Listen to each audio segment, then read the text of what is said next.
Hello everyone, ভিডঙ্গ.com ওয়েবসাইটে তোমাদের সবাইকে স্বাগত জানাই। আমি সৌরভ দে, তোমাদের ম্যাথ টিউটর।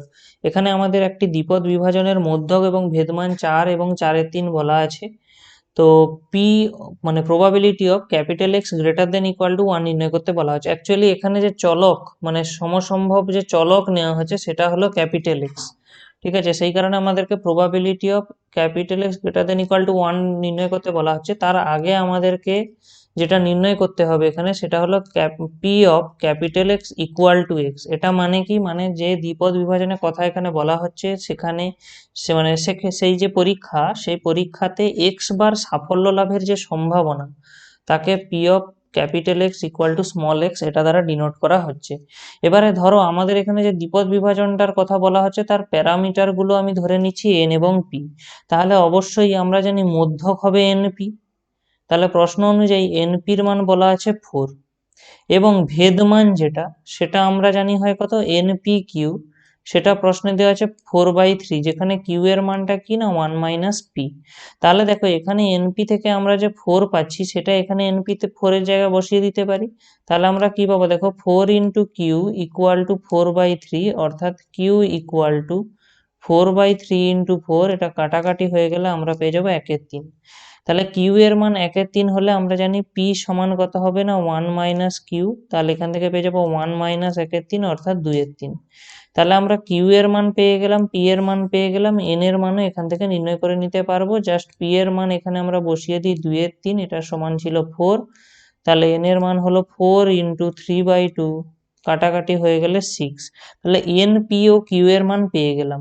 এবারে আমরা বলেছি যে প্রদত্ত কোনো একটা ধরো পরীক্ষা এন বার যদি স্বাধীনভাবে পুনরাবৃত্ত হয় তাহলে সেখানে এক্স বার সাফল্য হওয়ার যে সম্ভাবনা সেটাকে আমরা যদি এই P of x equal to capital x দিয়ে লিখি, capital x equal x probability of capital x equal to small x. Extra কি, এই এক্সটা এখানে চলক, মানে এই চলকের ক্ষেত্রে আমরা এর মানগুলো নির্ণয় করার চেষ্টা করছি। তো আর এখানে এক্স বার আমরা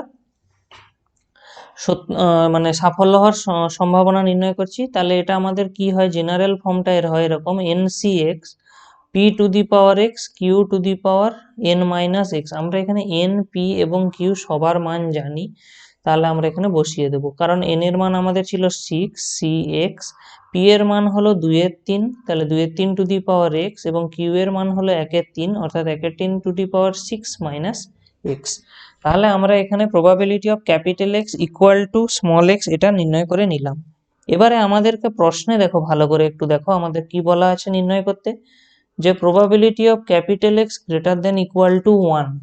অর্থাৎ কি না, এই যে চলক মানে আমাদের যে সাফল্য হওয়ার যে সম্ভাবনা, মানে যে সাফল্যটা আমরা এখানে এক্স বার সাফল্য ধরেছিলাম, তো তাহলে আমাদের প্রশ্নে বলা হচ্ছে একবার অথবা একবারের বেশি সাফল্যের সম্ভাবনা কত।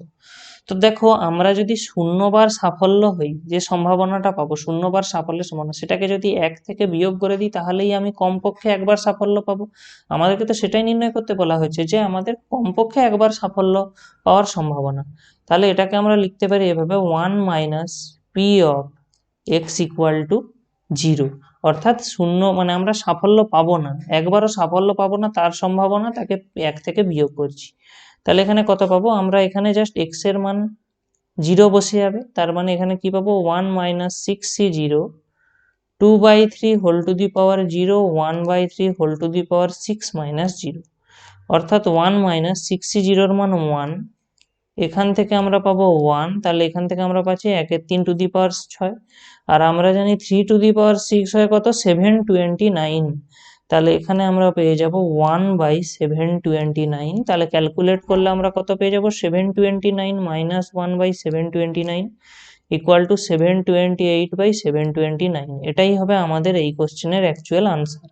ভিডঙ্ক.com ওয়েবসাইটে ম্যাথটি দেখার জন্য অসংখ্য ধন্যবাদ। এরকমই নানা প্রশ্ন তাদের সমাধানের জন্য আমাদের ওয়েবসাইটটি ভিজিট করো।